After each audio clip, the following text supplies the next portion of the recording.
Welcome to Lewisville Fire Department TIFMAS training. My name is Brandon Woodward, and I'm a captain of Station 6 in the city of Lewisville. We're going to talk today about packing for TIFMAS assignments or mobilizations. What we're talking about here is your personal gear, and ultimately you're responsible for it. It's not the department's or TIFMAS responsibility to make sure that you have personal items that you need to take when you go to a hurricane, a tornado, or a wildfire. Now understand, we're talking about personal gear. There is mission-specific equipment and gear that we will take. Every department, they may pack a trailer, a pickup with a camper, full of that type of gear. We're talking about your personal gear.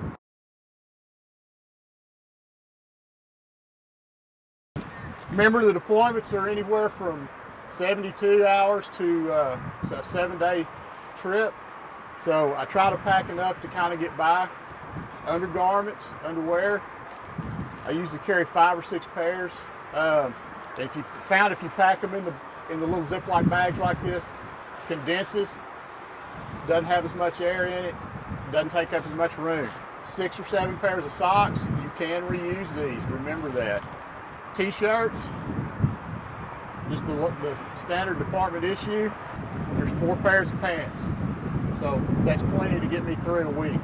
Any of the sporting goods stores, REI, Cabela's, wherever, outdoors, there's a towel. The biggest thing is to try not to take up any more space than what you have to, and you got to think about how much weight you want to be carrying when you're packing this stuff around.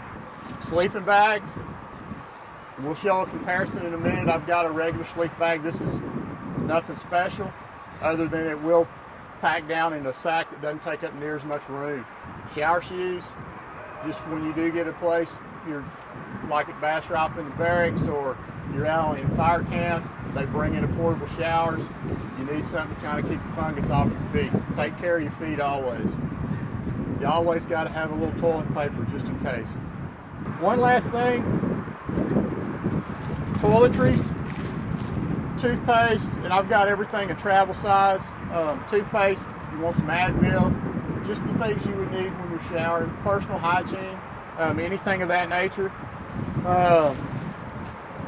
And that's pretty much it. Just remember, when you're going out on these deals, if you take prescription medicines, be sure that you've got at least a 7-day supply with you when you go, because you will need it. A decent 2-person tent to take with you on a deployment, regardless of where you're going to be, on the coast or out in the mountains. A good tent is invaluable. There are lots of different places you can get tents in a variety of costs. REI, Cabela's, Academy, places like that. Just make sure that you take a tent with you. It doesn't have to be your family's camping tent. A good 2-person tent is vital. A sleeping pad is also very important.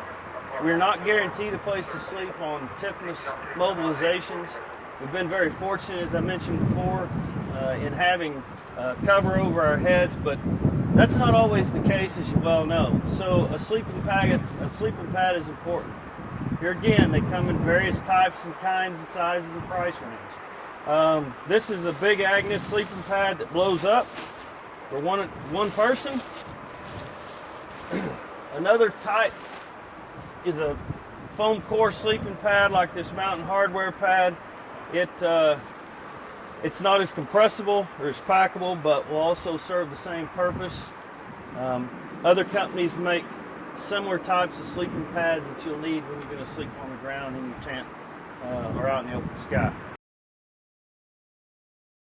There are hundreds of products out there, and you don't have to spend a lot of money on one, but something as simple as this lightweight rain cover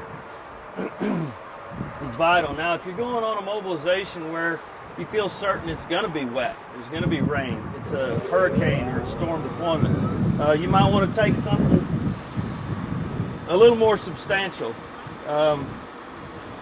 This Marmot coat here packs away nicely, but provides good coverage, 100% waterproof. That's the kind of thing you want if you're going to go. But always take a coat with you. If I know I'm going somewhere and it is going to be cold, I'll take something even more substantial than those two items that I showed you before. This is a down coat that compresses away nicely. It's not pretty, but it works for what I need it to do. We want to keep our weight down, regardless of where that ideology came from. The fact is, there's only so much room on a piece of equipment that we're using. Over here, I have some items that we find in mobilizations many times that are probably not necessary. Things that just add bulk and add weight to our own personal gear bag. I've got them laid out here just so you can see that this stuff here takes up a lot of space.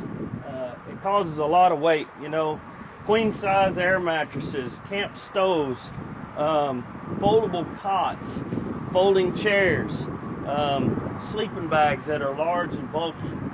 Those are the kind of items that we want to stay away from.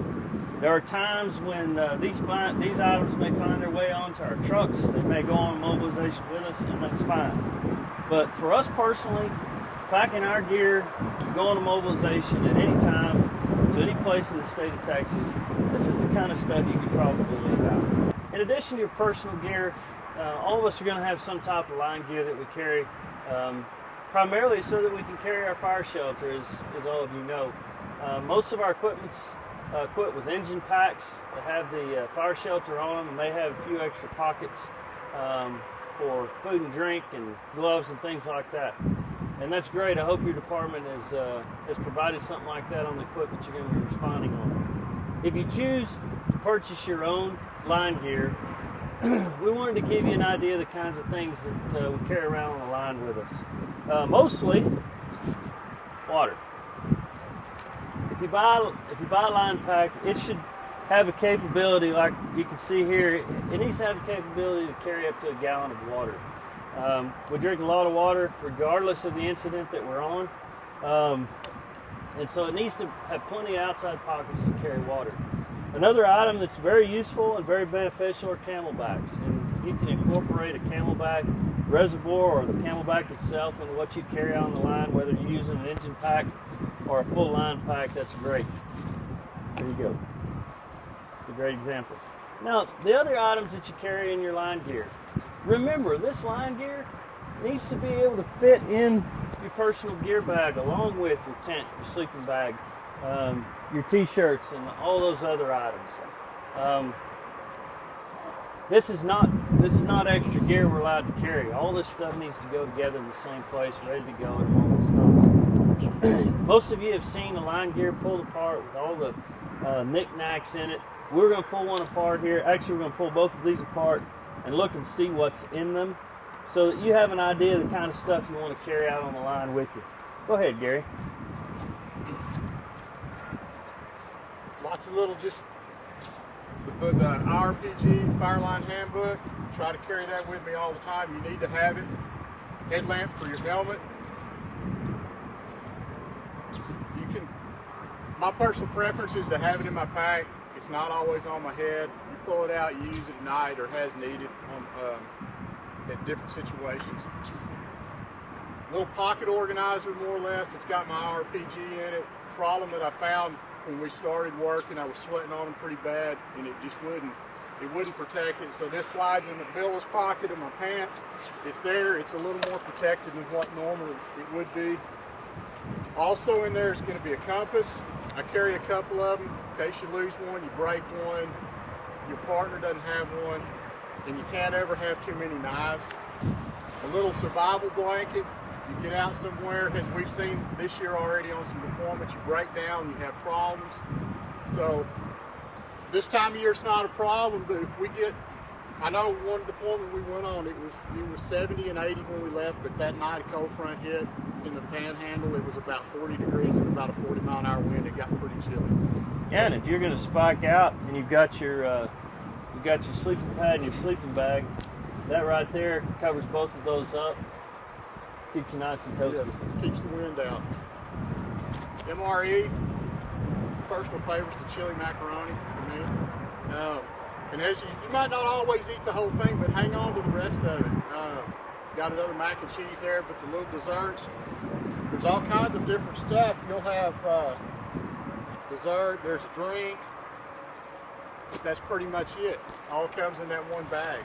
Some kind of food. Some kind of food, yes. You need some snacks, some peanuts or some kind of dehydrated fruit, something of that nature. Extra battery or clamshell from our radio, and then I'll have 2 or 3 lighters laying around. Usually one in my pocket and a couple in my pack for lighting your drip torch. Pour a little fuel, everybody knows, you pour some fuel, light it, and then you light your drip torch off of it. Now, one thing that I do have, I know Woody carries a carbon fiber bandana. I kind of got addicted to eBay for a while, so at a steal I got the width that has the charcoal cartridge that fits in it. Those are great. It works. Had it not been just a screaming deal, I probably wouldn't have done it. I'd go with the carbon fiber type bandana. But just something to kind of filter the smoke out from time to time. You will need that. I like the fact that everything has its own little bag and kind of stays organized. Yeah. I know guys are going to take their Oakleys, they're going to take their ESS goggles or their glasses. And we're not really, we've mentioned some names here, and we're not really condoning one brand over another, but I know ESS makes a goggle that's probably $75 or $100. This one was from the fire store for like $11, so if I lose them, I don't have that much grief over it. The glasses do work. I wear them a lot out on the fire line. But when the smoke gets really heavy and you still got to continue working, something that has a seal on it that will seal around your eyes and keep the smoke out works a lot better. You don't spend near as much time fighting the tears. And then, most importantly, of course, we carry gloves. Usually got them hooked on the side of my bag. I'll carry an extra set. Medicines that we talked about, not necessarily my prescriptions if I had them, but we're talking ibuprofen, some moleskin for blisters, because the biggest thing you've got to take care of, it don't matter what you're carrying, what you've got, what you brought extra, what you forgot, you've got to take care of your feet. The good socks like Captain Woodward talked about, and he'll talk about footwear in just a minute, but some good boots. But tape, I've got aspirin, there's some alcohol preps, antibiotic ointment, that type of stuff, just little stuff that'll pack in a Ziploc again. And then also there's some liquid bandage for small cuts and wounds in there. Geographically challenged, I carry a personal GPS. You don't always get a map, but you can get from point A to point B. Also with a compass. This would not be the lace I would probably carry these days, but I have an extra set. We could, fix a boot. We can tie something up. I mean, just whatever that you might need to do. Very importantly is hand sanitizer. You're not always inside somewhere or have a bunk or a barrack where you can go and wash your hands. So before you start eating your MRE, use to clean your hands up a little bit. Another knife. There's never a shortage of knives. Never a shortage of hardware, no. And then just, you can either get them at the store or in the MREs. There's usually little lemonade packets, something like that, some kind of juice, just because you do get tired of just drinking straight water, and there is actually some good in those that will do your body some good. And then I always carry another flashlight. I've always got a couple on me. Redundancy is a good thing, as long as you're not just loading yourself down. And then fusees, when you don't have a drip torch, probably won't ever be a problem for us traveling on an airplane. When you do TSA and all those people, they take that pretty personal. So if you have to throw them in the trash can at the airport, throw them in the trash can. We'll get you some more. And that's pretty much, you saw the Camelback. We've talked about the water bottles. That's pretty much what's in my pack. And then the fire shelter, obviously. All that gear is roughly 22 pounds. It was 17 prior to putting the fire shelter in there, so I'm guessing a couple of them were 3 pounds, something like that. And I'm still good to go. I've met the weight requirements. I'm not overly loaded, and it doesn't get just cumbersome and too heavy to carry. We already talked about boots. Over and over again, we talk about boots. Our fire department and many out there issued NFPA 1977 boots. That's great. There are other options that you want to consider if you're going to spend a lot of time on mobilizations. If you're serious about going out on these deployments, purchasing your own pair of boots is probably a wise idea. There are dozens of boot makers now making NFPA 1977 compliant boots. I would not recommend necessarily any one particular maker. Make sure that they got a lot of leather in them. They of course meet the specifications. They've got a good thick sole on them. Those are key things. Danner, Nix, Whites, Thorogood, all these companies make good wildland firefighting boots.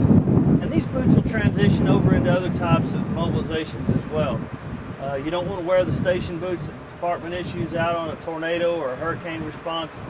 Your fire boots will serve you well in any of those environments. So give that some consideration. It's not a requirement, but for your own benefit, make sure you put on a good pair of boots before you leave.